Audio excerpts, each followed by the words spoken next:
This conference will now be recorded. Hello everyone, good evening.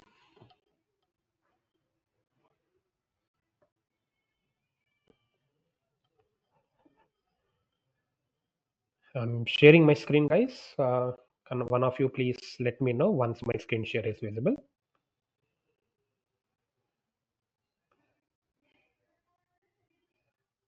Yes, it's visible. Okay, thank you. Okay, so welcome to day one of our training program for accessibility testing. So if you go to our website, we have the course curriculum clearly written over here. So today we'll talk about certain basics around software testing and the different testing methodologies and the techniques available, and where exactly accessibility testing comes under. That is the agenda of today's day one class. And so we'll talk about overview of testing techniques and methodologies to clear certain points to everyone to ensure that all of us are on the same page of understanding. Okay, so the first thing that we should understand is what is software testing, right?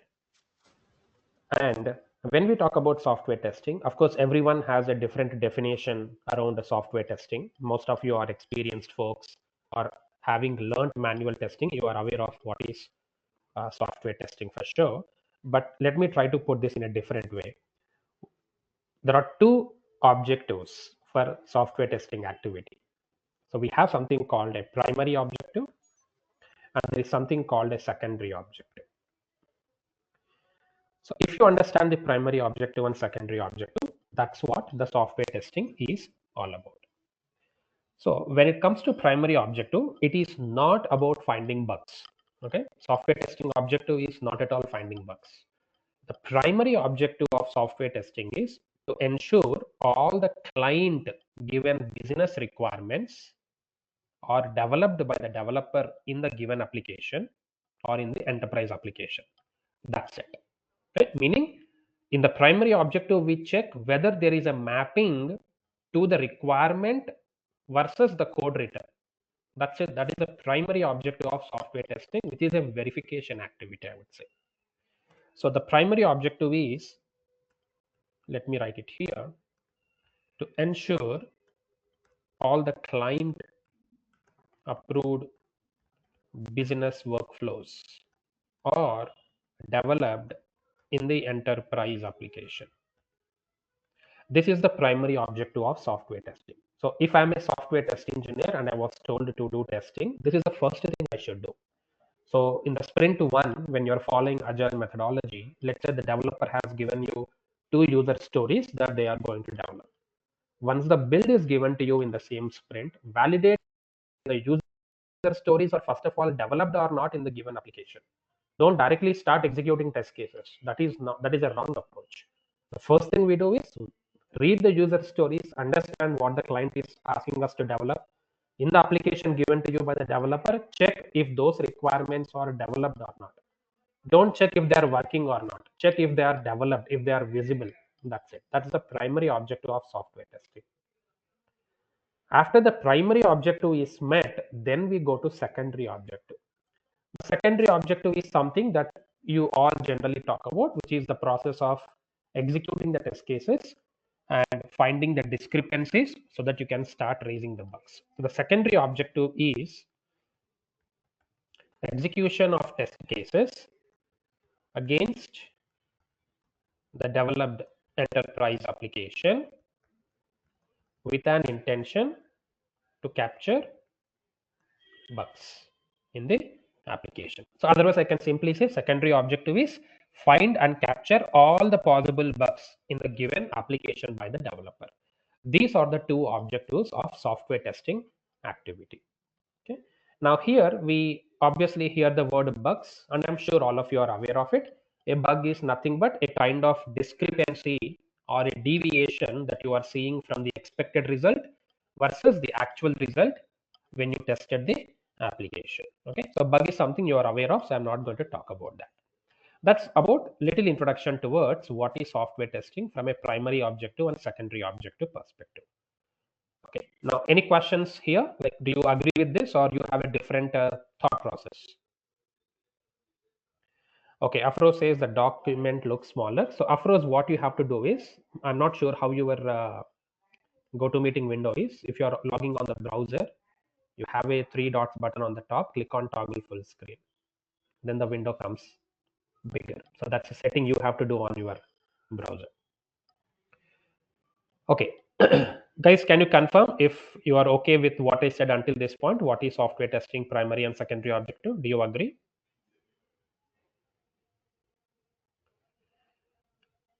Okay, you can unmute and let me Yes. know. Okay, cool. Okay, now we will talk a little bit about the overview of testing techniques. Overview of testing techniques and different methodologies.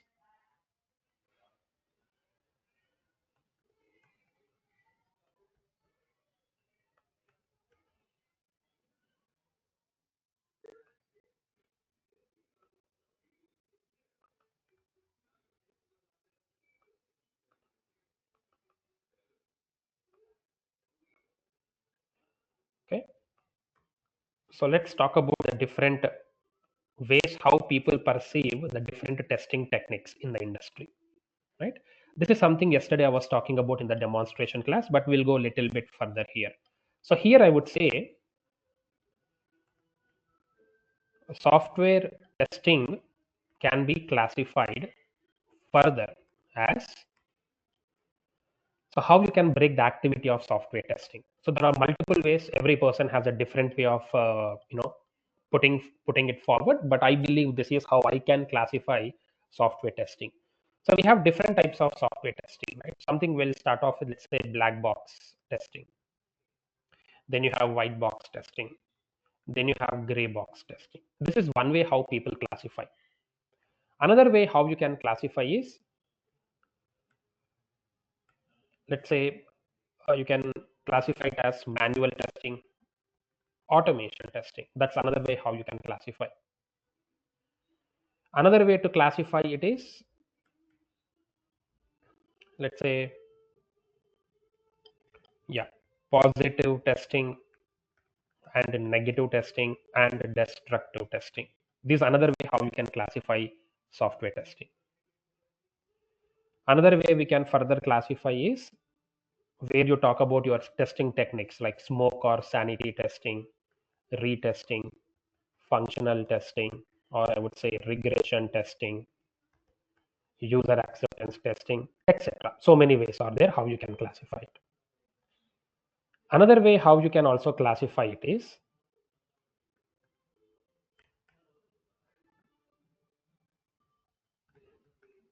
functional testing and non-functional testing. So these are the different ways how we can classify software testing activity. Let's talk a little bit about what is black box testing. We all know what is black box testing. A it is conducted mostly by the test engineers. In the black box testing, the test engineer need not be prepared with the programming language. The testing language need not be prepared with the database language the developer has used. The test engineer need not have any idea about the frameworks used to develop the application, because the word itself says it is black box. So when you see a box which is black in color, you cannot see anything present inside the box. Similarly, when you are a black box test engineer, you cannot see the programming language used. You cannot see the code written. You cannot see the SQL queries written. You cannot see the database framework. You cannot see the JUnit framework or different API frameworks a developer has used. Everything is black box, meaning everything is dark. So in black box testing, a test engineer does not need to have any prior experience of programming languages, frameworks, databases, nor he needs to talk to developer to get those information. So in black box testing, what we do is we validate the functionality of the application by supplying inputs and validating the output. So if I'm supplying valid inputs, I should get a valid output. If I'm supplying invalid inputs, I should get an invalid output. Something like if I supply 2 plus 3, which is a valid input for addition, the answer should be 5, which is a valid output. But if I supply the input as to $3, the output will be invalid operator, because dollar is not an arithmetic operator and $3 can't be judged to whatever, right? So in black box testing, you validate. So here I will say we provide the inputs to validate the received output. Okay, if you provide valid inputs, you get valid output. If you provide invalid inputs, you get invalid output. That's what we do in black box testing. And nearly 90% of the test engineers in the industry, they're all black box testers. I'm a black box tester, you are all black box testers. The upcoming freshers also becomes black box testers.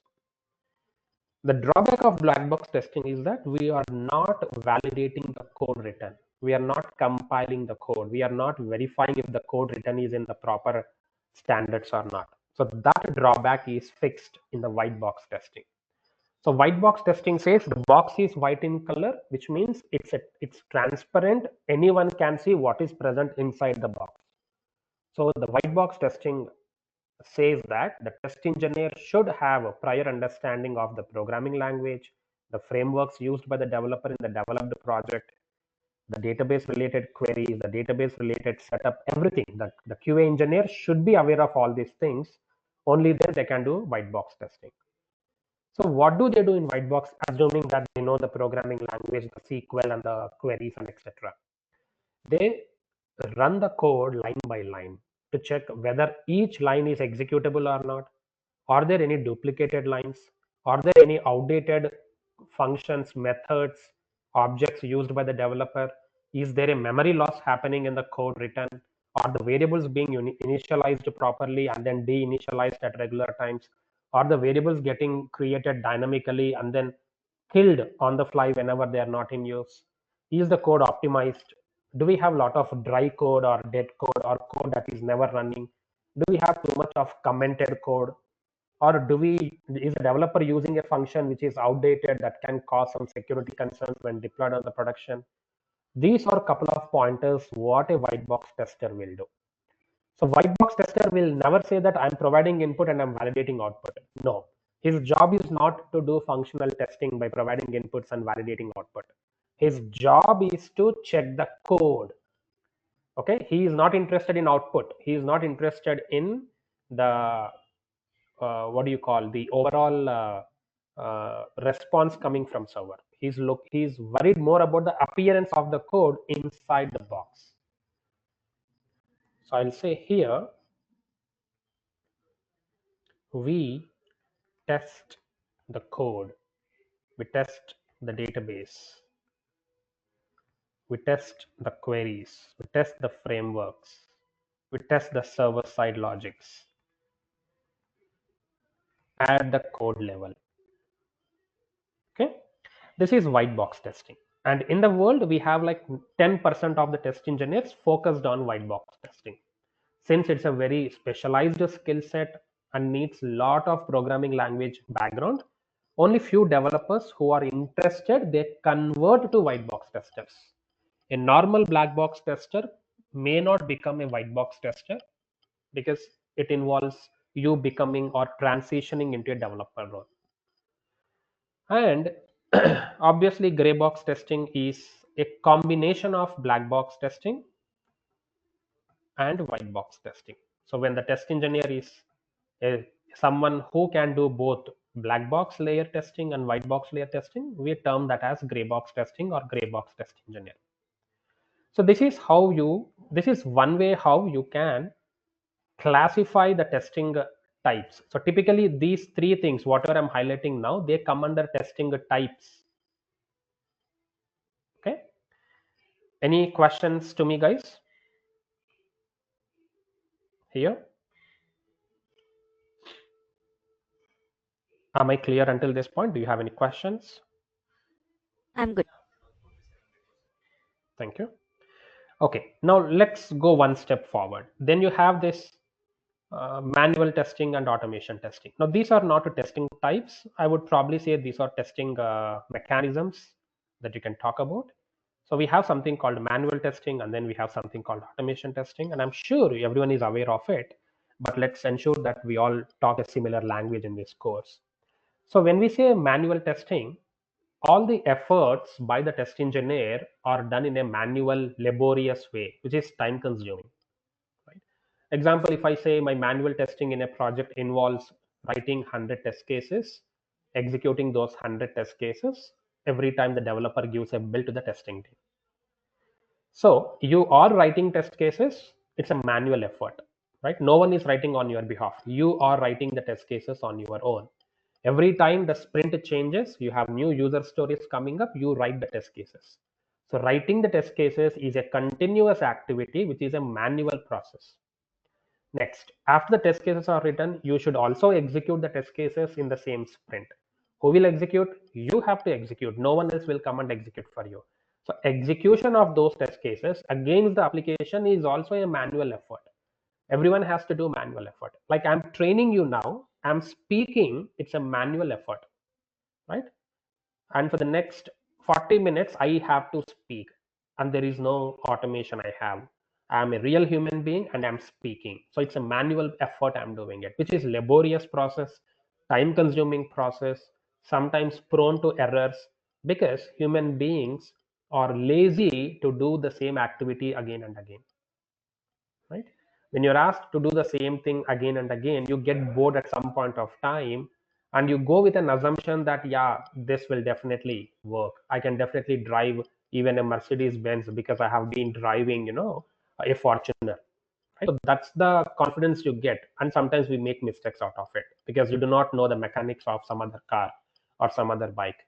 So that psychology stays back in your mind, which is nothing but a kind of lazy behavior. And sometimes when time is running out, you take assumptions, and that could result in human errors, which becomes a bug for me, which is the secondary objective of software testing.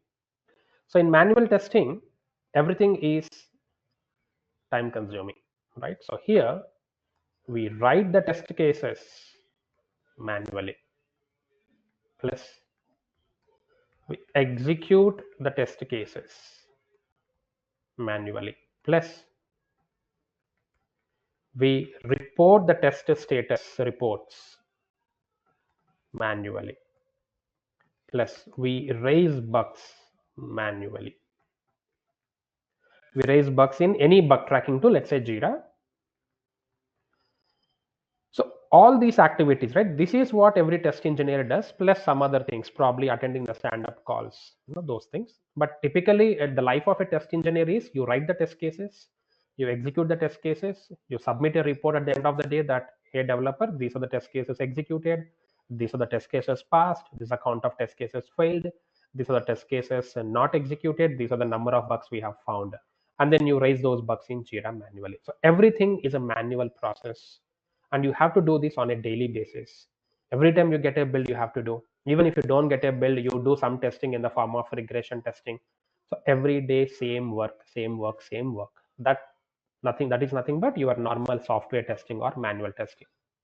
At some point of time, we need to figure out a solution to come out of this boring manual testing process. That's where automation testing comes. Now, what exactly is automation? Let's talk about the word automation. Automation means a shortcut for you to achieve anything without doing it manually, right? I'll give a couple of examples. So for those people who could not attend my demo yesterday, they wanted to listen to the demo. So will I come again online and then give a demo to them? Mostly no. I have recorded it, and the people who missed it will go to the recording. So that's an automation, right? I am not speaking up for the second time. Everything is getting recorded, so the people who are interested, they would just go to the recording and listen and then take a decision that yeah, I would like to join this course, or I would not like to join this course. So that's an automation. Second example, let's say after this class is completed, I have to send out this training material to you, right? What I can do, I can draft it manually and then send it, which is again a manual process. But what if my notes is getting recorded and then I have in the go-to meeting a mechanism where it says Since you're writing the notes directly on the GoToMeeting, right now I'm writing it on my computer, but imagine that there is a editor in the GoToMeeting software where I'm writing. Soon after I end the meeting, these notes will be automatically emailed to you by GoToMeeting software using my email ID. That's called automation. So I'm not sending it your I'm not sending emails. The process of sending an email, I have outsourced it to GoToMeeting. So that's automation here. Another example of automation. In the old cars, the traditional cars that we have, like if I take the normal Maruti cars or Hyundai cars, Honda cars, I mean, talk about those cars which are like 10 years back manufactured. If you're driving those cars on the highway, you're probably in the fifth gear. And, if you remove your pedal from the accelerator, the car slows down. And if you press it, the car accelerates faster. So it's a manual.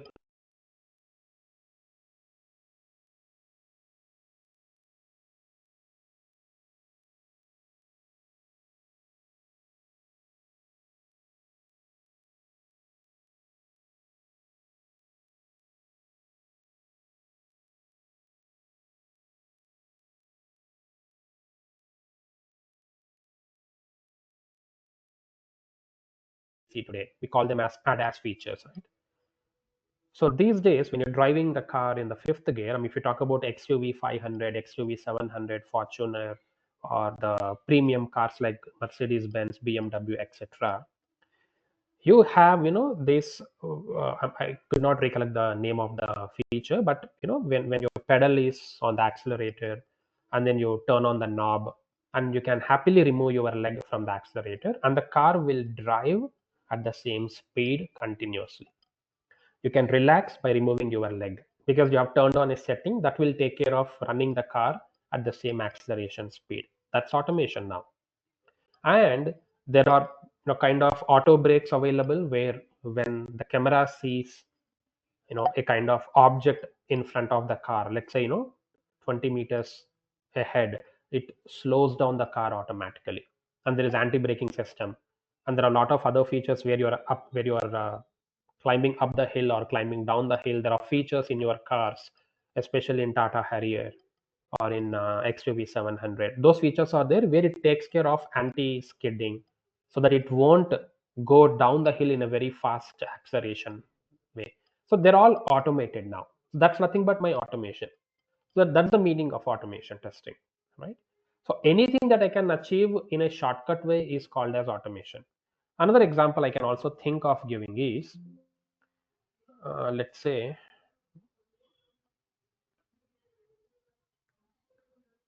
I'll open this Excel sheet, and I would like to write the unique IDs or the sequential ID. So I have to type manually 1, 2, 3, 4, 5 like this. It's a manual process. But when I type 1 and 2 here, and in Excel sheet you have this feature where you can drag and drop, and the numbers are automatically generated in the sequential order. Similarly, if you have entered here 2 and 4 and 6, so it is nothing but addition of two numbers.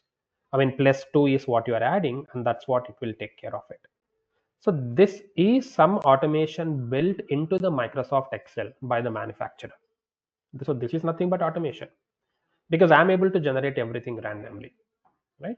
So that is the meaning of automation. Now you have to apply it to your software testing, automation testing. Okay. So here, can I write the test cases automatically? Meaning, I don't want to write the test cases. I need a software that can write the test cases automatically, that can generate the test cases automatically when I provide some input. Chat GPT, you can visualize in your mind. Okay, now you can say that, hey, Kiran, that is AI based testing. Yeah, today you are calling it as AI based testing, but ideally it is nothing but automation testing where you are getting rid of manual process. So I will say, if you are able to achieve all these things with the help of a tool, I call it as automation testing. So here we write the test cases via a tool. Which tool? There are hundreds of tools in the markets. Test Studio is there, Test Case Editor is there, Test Case Studio is there. So many tools are there in the market. Similarly, we execute the test cases via a tool scheduled to run on time, on scheduled time, which means I will never execute the test cases. Right now, if you say, Kiran, I'm a Selenium test engineer, I'm a performance test engineer in Jmeter, you have to manually click on the run button to execute it. And that's what we call it as automation, right? So I have written, let's say, 100 lines of code in Selenium that will open the browser, take to my application, log in, send an email, log out, close the browser. That is the code I have written to do it. But this code will run only when I open Selenium editor and only when I click on run button. And we say that is automation. But that's not 100% automation. That's called semi-automation. It's only 50% automation you have done. Because you still have a dependency on a human being called Kiran, who is the test engineer. He has to click on run button. Otherwise, the code will never run on. That's semi-automation. To make it full length 100% automation, we have to configure that in some tools like Jenkins or Hudson or Bamboo or Azure DevOps or AWS DevOps or Circle CI servers, where I tell the tool, this is where the code is written. You go and talk to the code and run this code every day at 11 a.m. in the morning. So the server will take care of it. So Jenkins is the best example to talk about. So Jenkins will take care of executing the automation script that I had written manually or that I had written automatically using some ChatGPT tool or using some automation tool. So running your test cases or running your test scripts via a tool, that runs at a scheduled time, is called as automation testing. Then right now you are manually sending emails to your developers at the end of the day, right? Like you tell, okay, hi developer, today I have executed 100 test cases and the breakdown is 50 test cases passed, 30 failed, 20 not executed, 20 bugs raised. So you're writing the email manually, clicking on send button. That is what everyone does. That's manual process. Can I automate it? Of course, yes, but subject to the tool. If you bring a tool called Selenium and tell me, Kiran, can you automate this? Well, it depends upon the tool features, tool capabilities. There are so many tools in the market which does this process, like a Catalan Studio, if you have heard of it, which uses Selenium in the backend. It helps you in sending out the test reports soon after your test execution is completed. So you don't have to manually send an email. So if I have run 10 test cases or one test suite which has 10 test cases, after 10 test cases or one test suite execution is completed, the email will be sent automatically by the tool on your behalf, but using your email address to your developers, to your testers, to your project managers, to whomever you want. It will send it along with the test reports in HTML format, PDF format, Excel format, or CSV format, including the logs. So here, if you publish the test reports using an automated tool after every round of test case execution, so that is called as automation testing again. And then we raise the bugs in Jira manually, right? So when you see that a test case is failing, you know that the expected result is not matching the actual result. So you say, hey, I found a bug. You log into Jira tool or bug tracking tool, and then you click on new bug. You assign a priority, you assign a severity, you write the test case summary, sorry, the bug summary, you write the steps to reproduce. You do a lot of things. You write the status as open or new bug, and then you click on submit to assign to developer. That's again a manual process that is taking nearly 10 minutes of your time per bug. If you automate this process as well, I would call it as automation testing. And is that possible? Of course it is possible, but depends on the tool you are using, right? So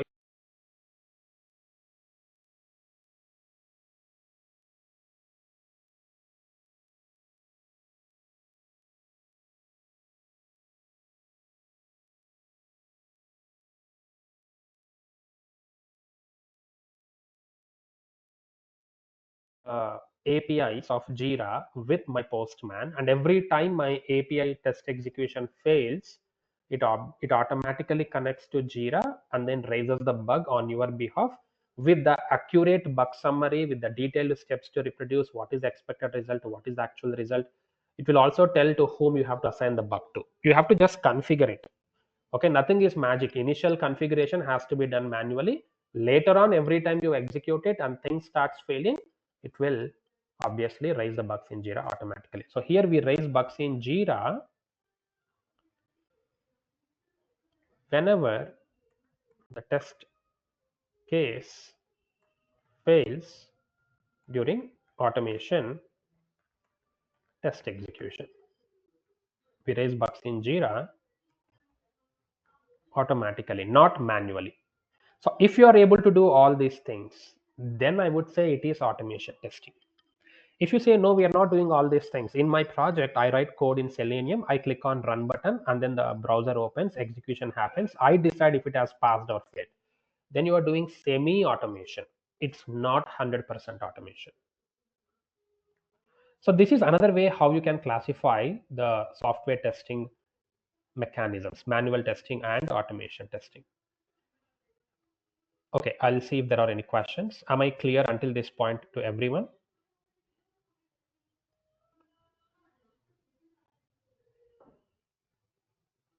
Yes. Okay. Yeah, and in case if my voice is breaking or suddenly the network goes off, please unmute and just shout out, okay? Because I'm not looking at this screen, so I may not know even your chat message unless I come here.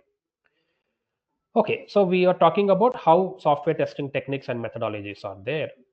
The another way how people classify software testing is positive testing, negative testing, and destructive testing. What is it?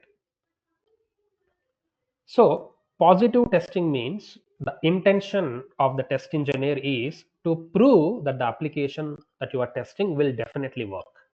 Meaning your mind is so positive, so optimistic that you are there to prove that the application you are testing will definitely work and you will not find any surprising bugs or so. Which means a happy going person will do positive testing. And when do we do positive testing? Not on a daily basis. Positive testing will be conducted in I would say in three circumstances. One, when you are doing sanity testing or smoke testing.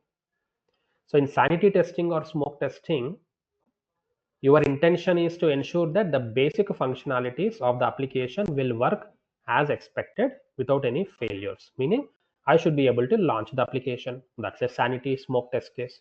I should be able to log in successfully. That's a sanity or smoke test case. I should be able to approve my leaves if that is a functionality. Yes. I should be able to cancel my leaves. I should be able to apply for a leave.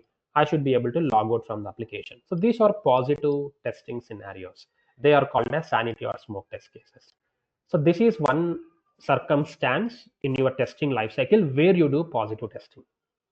Second scenario is, or second circumstance is, when your project manager comes and says, or test manager comes and says, hey Kiran, I would like to know whether we are ready for a demo to the customer. Because in the evening, we have a showcase to the showcase about the application demonstration to the customer.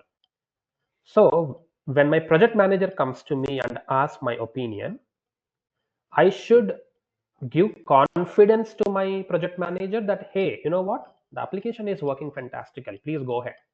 So I have to show only those scenarios where I can increase the confidence to my project manager. I should not hide, of course, the bugs, but my testing activity is conducted in a way that, project manager, when I'm launching the application on the Chrome browser, Firefox browser, Edge browser, you see the UI is coming up so nicely. No images are breaking, no text is breaking, none of them are overlapping. And we have done it on different browsers, different resolutions of computer screens, and it's working perfectly. So you're bringing the confidence there, building the confidence there. That's positive testing. You see, I'm able to register successfully with these unique username, unique password, unique email address. Fantastic. You see what? I'm able to log in automatically soon after registration is completed. And you see, I'm able to log out when I click on log out. And let me log in again as a user, for which I have created the credentials just one second back. See, I'm able to log in successfully. And once you log in, you will do a lot of things like based on your project type. If the project type is like an insurance application, you would say, you know what? I'm able to create a customer portfolio. I'm able to make the customer buy an insurance. I'm able to make the customer renew an existing insurance. I'm able to make a customer cancel his insurance. I'm able to make a customer claim his insurance. I'm able to log out successfully. So these are the scenarios you are talking to your project manager to build the confidence that the application developed in this current sprint is working forward. The last scenario is whether the demo is to your project manager or whether the demo is to your client, you do positive testing. That's the second scenario. The third circumstance or scenario when you do positive testing is when the testing lifecycle is coming towards an end, meaning we are in the last leg of testing. We have only 10 days left over to complete and stop testing activities because that is when the budget ends. So in the last 10 days or the last 1 month or last 1 week, you should do positive testing to find out whether all the functionalities are working or not. Right? You're not present in those last 10 days to find more bugs because you already spent a lot of time finding bugs, which is negative testing. So in the last 10 days of your project, last leg of your testing, when the testing is coming to an end, you have to do positive testing. Right? So these are the three occasions where you do positive testing. So I will write here the test engineer, or I would say this testing is conducted with an intention to prove that the application under test will work for the given business workflows. Okay, and when do we do this? We conduct this positive testing during the below mentioned three occasions. First one is during smoke or sanity testing. Now let's not debate that smoke is different, sanity is different. For Kiran and for most of the people in the industry, smoke testing, sanity testing is one and the same. And when do we do? During demos to the management team or client team, during last leg of software testing lifecycle, when the testing activities is coming to end. This is called as positive testing. Any questions, guys, on what is positive testing? Are you all clear with it?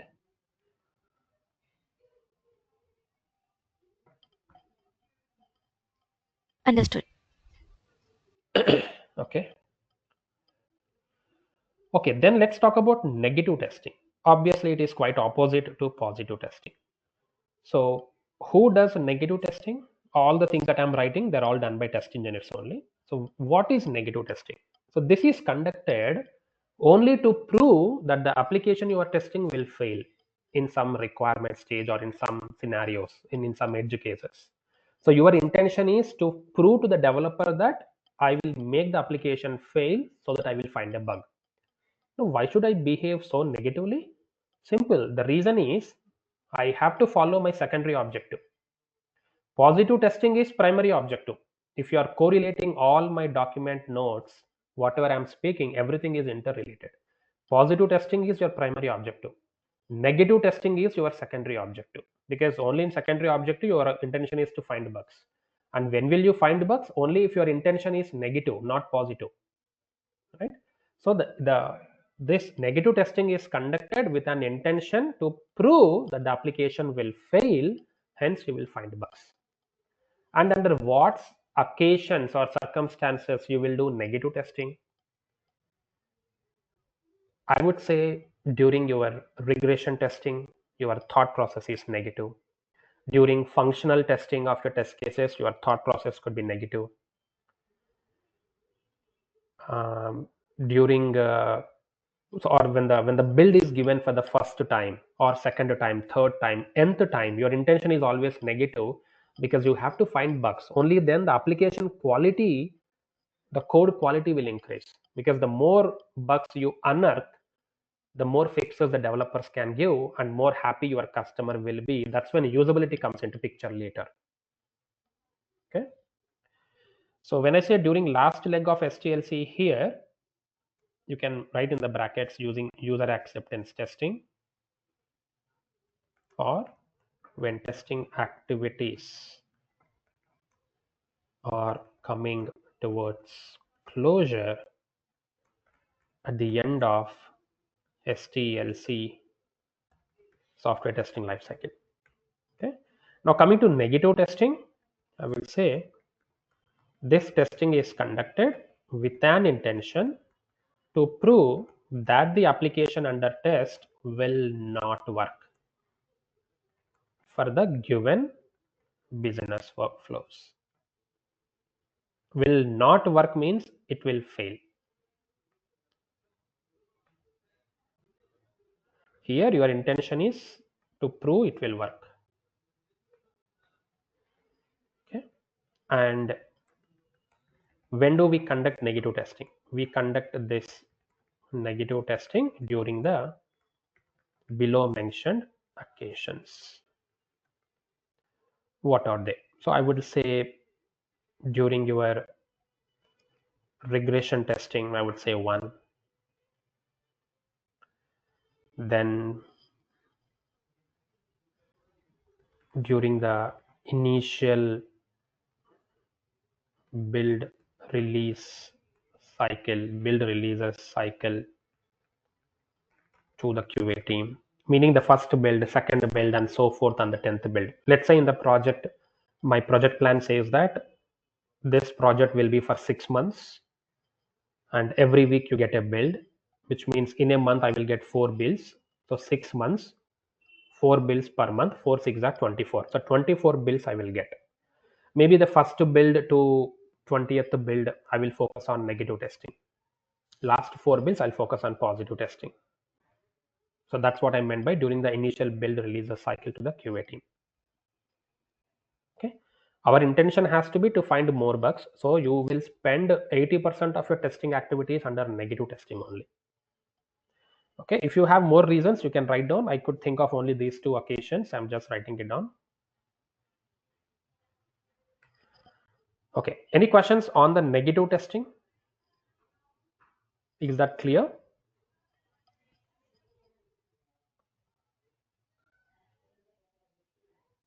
Okay. And feel free to ask questions related to the topics I'm talking right now. Then we have destructive testing after positive and negative testing. Now, most of the times people don't understand what is destructive testing because they have not heard of it probably, but it is something which is there. It's not that I'm introducing it. It's there in the software testing books. Now, what is destructive testing? Is it same as negative testing? The answer is no. It is never same as negative testing.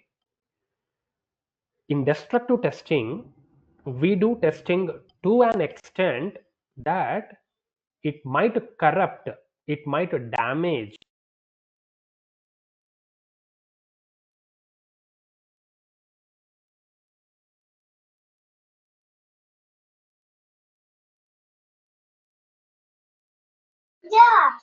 Kiran, I think we lost you.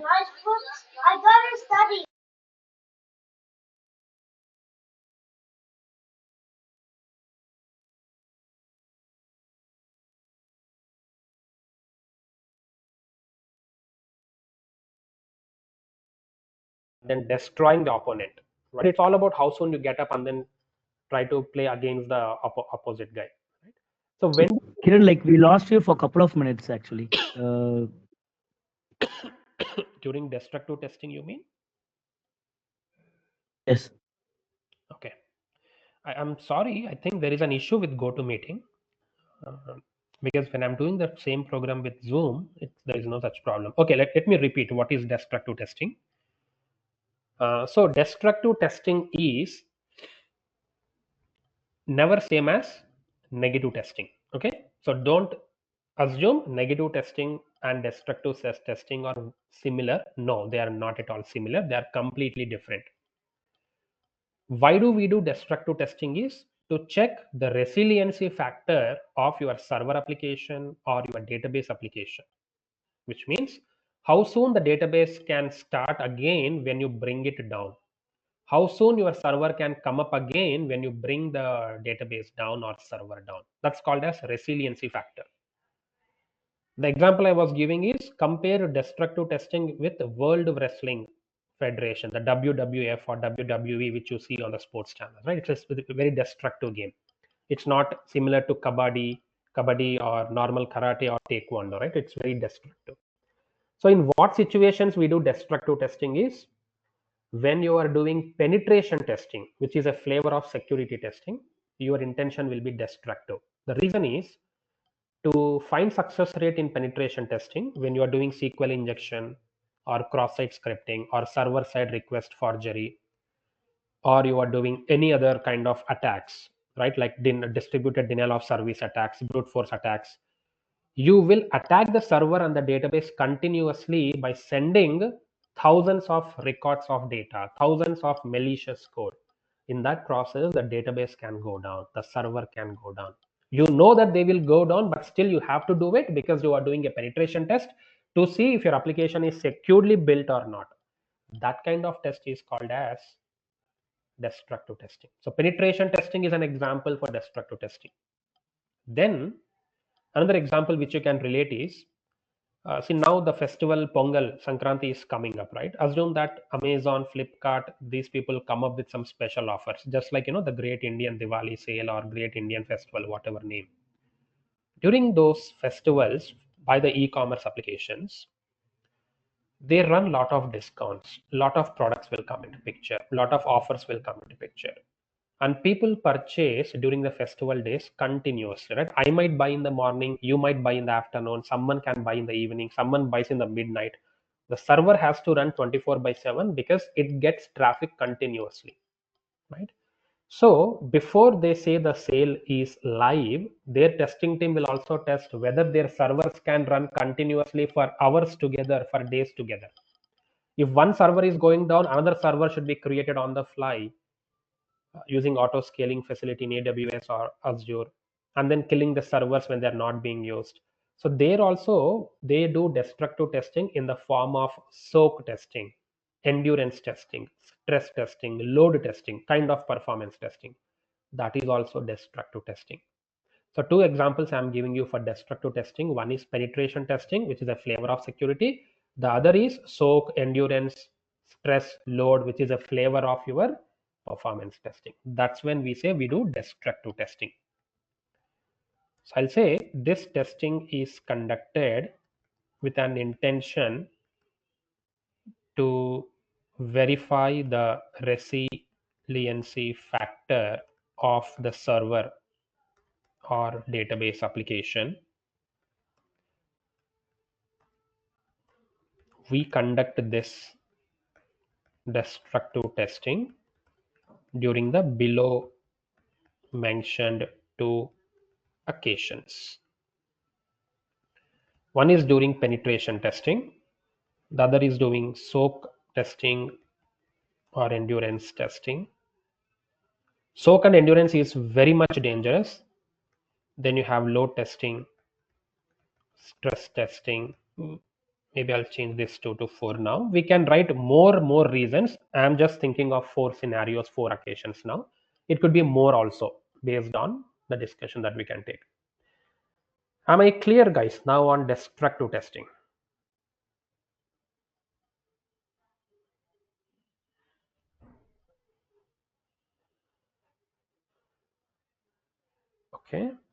Okay, so this is one way how you classify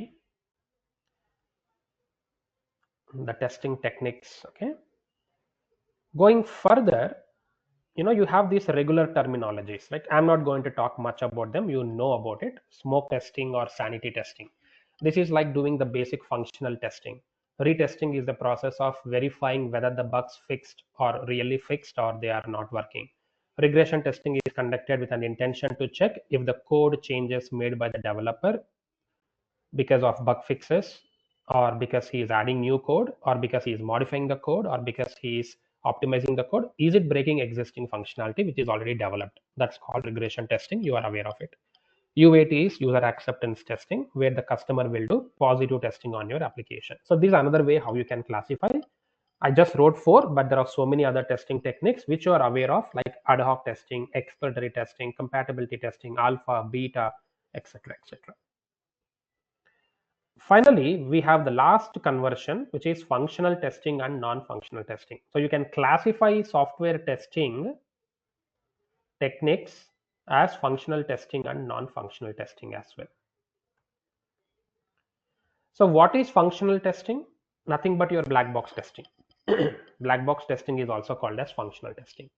So in functional testing, you verify the functional characteristics of the application, such as providing the valid inputs, verifying the valid output, such as providing invalid inputs, verifying the invalid output. That's nothing but your functional testing. Okay, so I would say the way I would like to define this is we validate the application under test behavior by providing valid inputs to cross check the valid output received from the server, or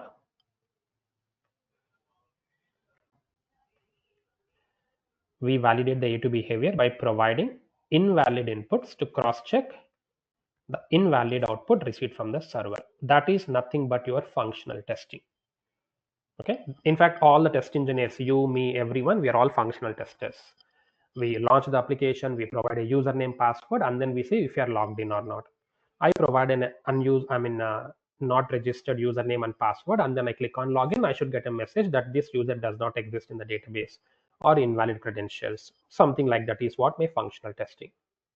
I'm sure you're aware of the definition, but that's not important. The important thing is examples of functional testing techniques.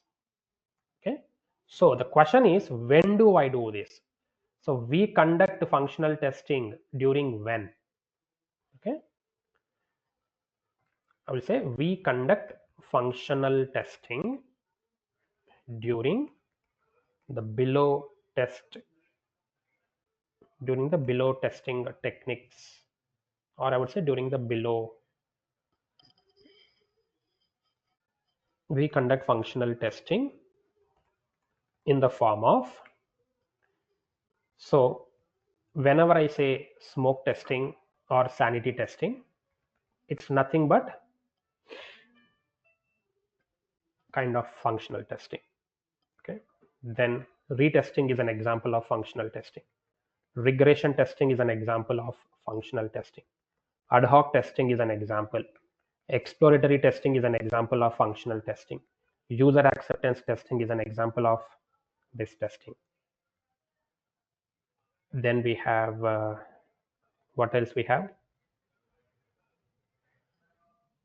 Can anyone give me some testing technique names that comes under functional testing? Okay, system integration testing, or I can call it as end-to-end testing. That's another testing you can think of. Any more? Boundary value analysis. Boundary value analysis, yeah, that comes under your black box testing techniques. Yeah, that's correct, but maybe I should not write it here. It comes under BBT. What else? Okay, fine, etc. I will say there are so many testing techniques. So this is called as functional testing. And finally, the non-functional testing. So in non-functional testing, we focus on the non-functional characteristics. Meaning I am not interested in the output. I am not interested if I'm giving a valid input or invalid output. I'm interested in non-functional characteristics. There are so many non-functional characteristics which I'll explain and write down now. But let's say, let's say I will say, okay guys, today is the last class of our demo, day 1. And if you are interested, you have to enroll. Let's say, I'm saying that statement. And I will say, okay, how is Kiran doing in the training? Let's say one of my team talks to you and says, okay, do you like the trainer? Do you like the way he's teaching? So you can give me feedback based on multiple factors. So those factors can be functional plus non-functional. Now functional can be, you will say, hey, his communication is good, he's speaking slowly, he's writing the notes, He is not giving any PPT. He is not reading the PPT, so it is good. He is giving a better knowledge, practical knowledge. They're all functional characteristics. Or you might say his language is bad. He is so fast in speaking. That is also functional. Whether it is a positive feedback or negative feedback, you are talking on functional characteristics. And what are the non-functional characteristics? Maybe Alekia will say, hey, Kiran is not coming on camera, so I cannot see him, so I don't want to enroll in the course.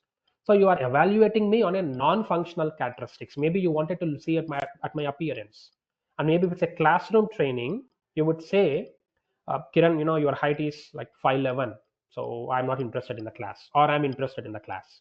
That's a non-functional characteristics. So the feedback is coming based on a non-functional characteristic, like his height, his weight. Okay, maybe whether he has an iPhone watch or not, or whether he does not have a watch or not, whether he is coming with sandals to the class or with shoes in the class. These are all non-functional traits based on which you are giving me a feedback. But when you give me the feedback based on my technical competency, my communication style, they come under functional. That's what you have to keep in mind in non-functional testing and functional testing. Okay, so here I would say we validate the application under test behavior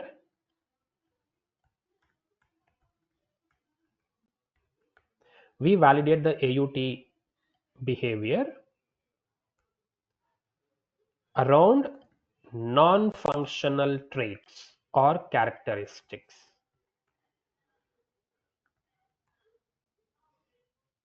Okay, now what are those non-functional traits and characteristics? It depends based on what testing your technique you are doing. So I can say we conduct non-functional testing in the form of performance testing. So when I'm doing performance testing, our thought process is not functional, it is non-functional. So performance testing comes under non-functional. Load testing is another example. Stress testing is another example. SOAP or endurance testing is another example. Security testing is another example. Penetration testing is a non-functional testing technique. Compatibility testing, where you check whether your application test cases are working on different browsers, different operating system. It's a compatibility testing. It comes under non-functional. Usability testing comes under non-functional. Accessibility testing, the course we are learning, it comes under non-functional. Then you have localization testing. Then you have internationalization testing. Then you have screen resolution testing, meaning whether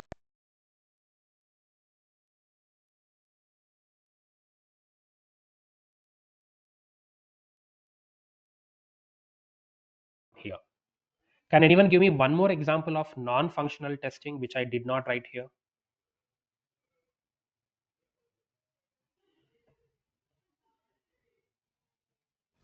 Salesforce, No, that's a domain, right? Salesforce is a domain.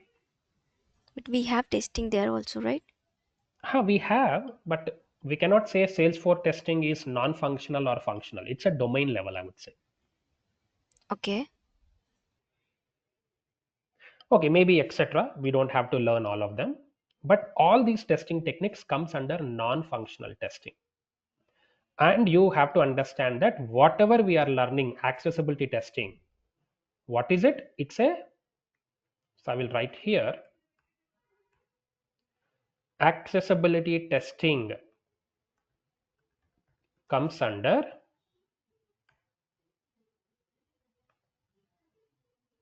Database testing falls under functional or non-functional? database testing is functional. Okay.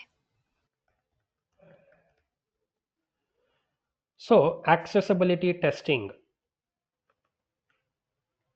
is a non-functional testing. Please note it because that is our course. And does it come under black box or white box? It comes under black box testing. Now, is that a positive testing or negative testing or destructive testing? It is a positive testing. Does it come under manual testing or automation testing? I would say it comes under both manual as well as automation testing. Okay. So here you see, I have written the testing techniques, right? So accessibility comes under black box testing. It comes under both manual and automation because you can do manually or you can use automation tools. It comes under positive testing. And does it come under functional or non-functional? The answer is it comes under non-functional testing. So if someone says what is accessibility testing, of course there is a bookish definition on Google search if you do, but I would say these are the pointers I should remember. What is accessibility testing? Okay. I hope I'm clear, guys. Yeah, someone said UI testing. Good. That's something I forgot. So I would say here UI or UX testing is also non-functional testing. So whether ETL will come under a non-functional or it will be like a functional one. See, ETL, extraction, transformation, and loading of data. It's a domain level test, I would say. And I cannot okay, it comes under functional testing, but it's like Salesforce, right? So, but if I have to choose one answer, I would say I'll put it under functional testing, whether it is Salesforce application or a SAP application or an Oracle application or ETL. I would put it under functional.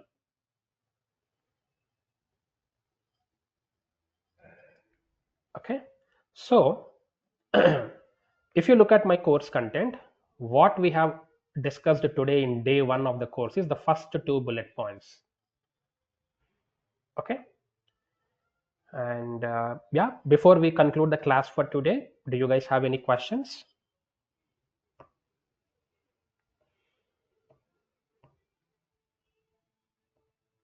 No, Kiran, nothing from my end. I'm good. Okay. Fantastic then. So if you are impressed and you're following the subject, please go ahead and complete your enrollments. Today is Friday here in India, so weekends we don't have class. Saturday and Sunday, tomorrow, day after, we don't have class. Monday onwards, the day 2 class will start, but only for people who have completed their enrollments. Okay, that's an information I'm giving to you guys. For any questions you have, please get in touch with our team on WhatsApp or phone or email. We'll try to help you out. Thank you very much for your time. Happy weekend, guys. Bye bye.